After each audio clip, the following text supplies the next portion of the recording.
UP में कट्टरपंथियों का आतंक, दलित लड़की से की छेड़छाड़, विरोध करने पर सिर में मारी गोली, यूपी पुलिस ने आरोपी को दबोचा। नमस्कार, कैपिटल टीवी में आपका स्वागत है और मैं आपके साथ प्रिया बिस्ट। अब वक्त हो चला है ऐसे मुद्दों पर विस्तार से बात करने का जो जनता, राज्य, देश और पूरी दुनिया पर असर डालते हैं। उत्तर प्रदेश के प्रतापगढ़ से दिल दहला देने वाले दो मामले सामने आए हैं, जहां पहले मामले में कुछ कट्टरपंथियों पर एक दलित युवक की हत्या करने का आरोप लगा है, तो दूसरे मामले में एक दलित महिला के घर में घुसकर युवक ने चाकू से गोदकर उसकी हत्या कर दी। इसी बीच मृतका की बड़ी बहन जब बीच बचाव के लिए आई तो आरोपी चाकू लहराते हुए वहां से फरार हो गए। तो आज इन्हीं दो मामलों पर विस्तार से बात करते हैं।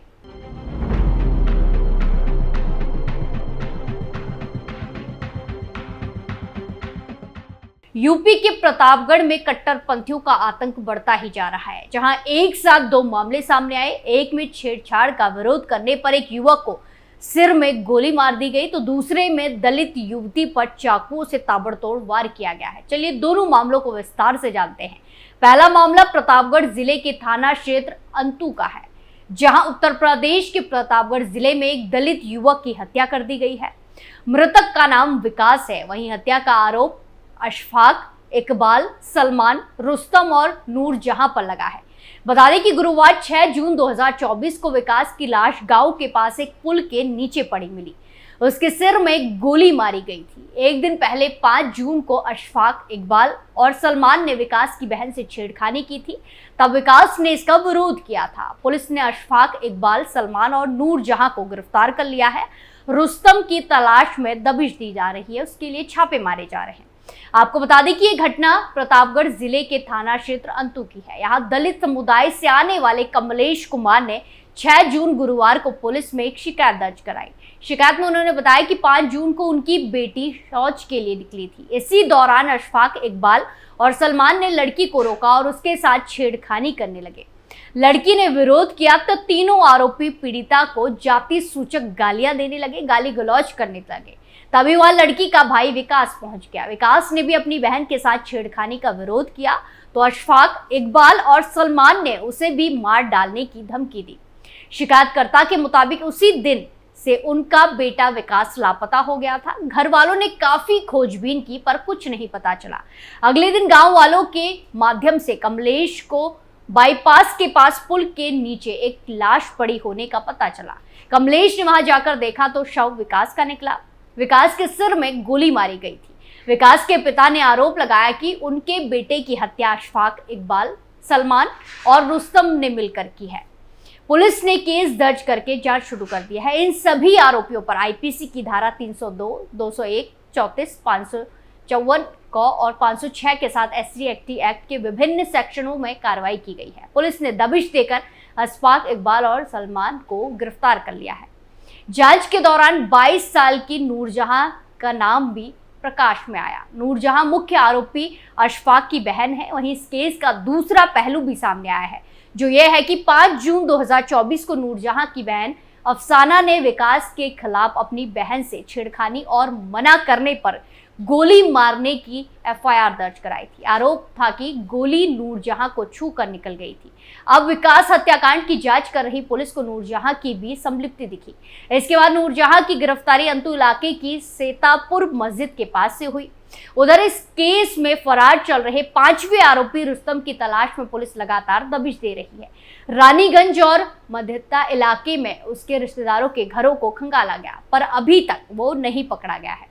वहीं इस पूरे मामले में मृतक विकास के पिता कमलेश ने बताया कि उनके गांव में मुस्लिम आबादी कम है, लेकिन फिर भी दबदबा उन लोगों का ही है। गांव में लगभग 150 घर हैं, जिसमें से मुस्लिम परिवार की तादाद महज आधे दर्जन के आसपास है।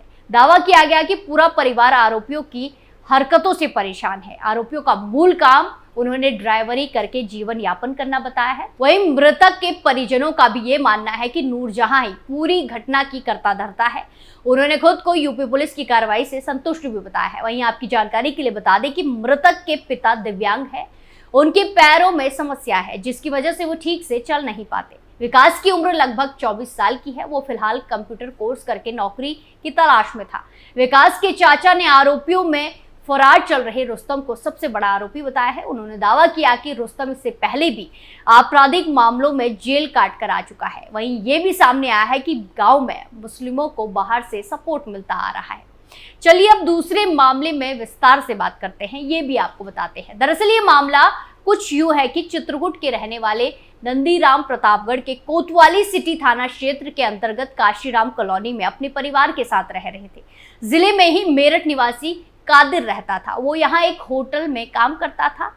आरोपी का पीड़िता के घर आना जाना था। बताया जाता है कि आरोपी बीते कुछ समय से नंदीराम की बड़ी बेटी ज्योति को बीते कुछ वक्त से परेशान कर रहा, जबकि ज्योति की शादी पहले ही उसके पिता ने मध्य प्रदेश के छतरपुर में कर रखी थी। वो ससुराल से अपने मायके आई हुई थी। आरोप है कि कादिर ज्योति को बीते कुछ वक्त से परेशान कर रहा था। ग्रामीणों का कहना है कि बीते 4 जून को आरोपी ज्योति के घर पहुंचा। इस दौरान उसकी बहन पुष्पा और ज्योति घर पर अकेली थी। आरोप है कि छेड़खानी की शिकायत करने से नाराज होकर वो उसके साथ गाली गलौज करने लगा। ज्योति ने जब इसका विरोध किया तो उसने धारदार हथियार निकालकर उस पर ताबड़तोड़ हमला करना शुरू कर दिया। आरोपी ने अचानक ज्योति पर एक के बाद एक कई सारे वार किए। ज्योति की चीखने की आवाज सुनकर पुष्पा अंदर से निकल कर आई। ये सब देखकर बहन पुष्पा डर गई। उसने तुरंत अपने पिता को फोन लगाया और अपनी बहन को बचाने दौड़ी, तो आरोपी गाली देते हुए वहां से फरार हो गए, भाग गए। घटना के बाद पीड़िता के पिता नंदीराम घर पहुंचे। हालांकि तब तक ज्योति की मौत हो चुकी थी। ज्योति के पिता ने इसकी सूचना पुलिस को दी। मौके पर पहुंची पुलिस ने शव को अपने कब्जे में लेकर उसे पोस्टमार्टम के लिए भेजा। पीड़िता के पिता ने बताया कि आरोपी पिछले 1-2 साल से उसके घर पर आता जाता रहता है। बहरहाल मृतका के पिता की तहरीर पर पुलिस ने केस दर्ज कर लिया है। साथ ही आरोपी को पकड़ने के लिए कई टीमें गठित कर लगातार दबिश दी जा रही है। कादिर के खिलाफ पुलिस ने हत्या की धारा के साथ ही ST-XT एक्ट के तहत कार्रवाई की है। कहा यह भी जा रहा है कि ज्योति का किसी के साथ लव ट्रायंगल चल रहा था और इसी कारण वो 4 साल पहले ही अपने पति से अलग हो गई थी। उधर बुधवार को पोस्टमार्टम के दौरान दिल्ली से पहुंचे महिला के पति जोगेंद्र पुलिस पर आरोप लगाते हुए हंगामा करने लगे। उनका कहना था कि 4 महीने पहले भी आरोपी ने उसकी पत्नी पर हमला किया था। आरोप है कि मंगलवार को भी मारपीट के बाद पुलिस पहुंची, लेकिन कार्रवाई नहीं की गई। पुलिस की लापरवाही से उसकी पत्नी की जान चली गई। हंगामे की खबर मिलने पर नगर कोतवाली आनंदपाल, CO सिटी शिव नारायण साहू मौके पर पहुंचे। परिजनों को समझाने की कोशिश की गई, लेकिन कोई उनकी बात सुनने को तैयार नहीं हुआ। आरोप लगाया गया कि पुलिस ने मनमानी कर तहरीर लिखवा ली। अभी तक आरोपी गिरफ्तार नहीं हो पाया है। इसी बीच परिजन मार्चरी के बाहर जाम लगाने की कोशिश करने लगे, जिन्हें पुलिस ने किसी तरह से किनारे किया। इसी बीच पहुंचे विश्व हिंदू परिषद के नेता मनोज मिश्रा ने पुलिस अफसरों के साथ परिजनों से बात कर मामले को शांत कराया। बहला देवी के करीब सई नदी घाट पर अंतिम संस्कार होने पर पुलिस ने राहत की सांस ली। नगर कोतवाली आनंदपाल ने बताया कि आरोपी की तलाश की जा रही है।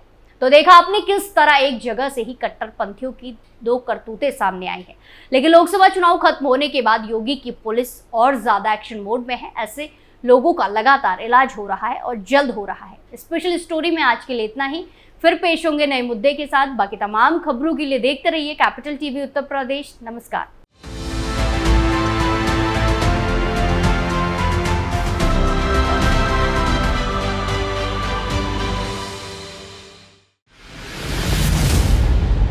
मैं राजनीति करता नहीं, पर राजनीति को बहुत गहरे तक समझता हूं। मैं लोगों के बीच रहता हूं, लोगों के मन को अच्छे से जानता हूं।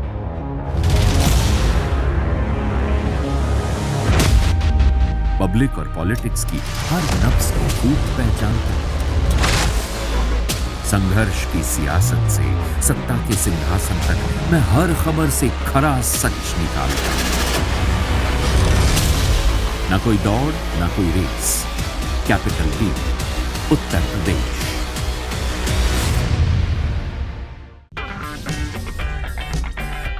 अगर आपको हमारा वीडियो पसंद आया हो तो इसे लाइक करें, हमारे चैनल को सब्सक्राइब करें और हाँ, बेल आइकन दबाना ना भूलें ताकि आप तक हमारे वीडियो की नोटिफिकेशन पहुंचती रहे। आप अपना सुझाव हमें कमेंट बॉक्स में दे सकते हैं। हमारे साथ जुड़ने के लिए शुक्रिया।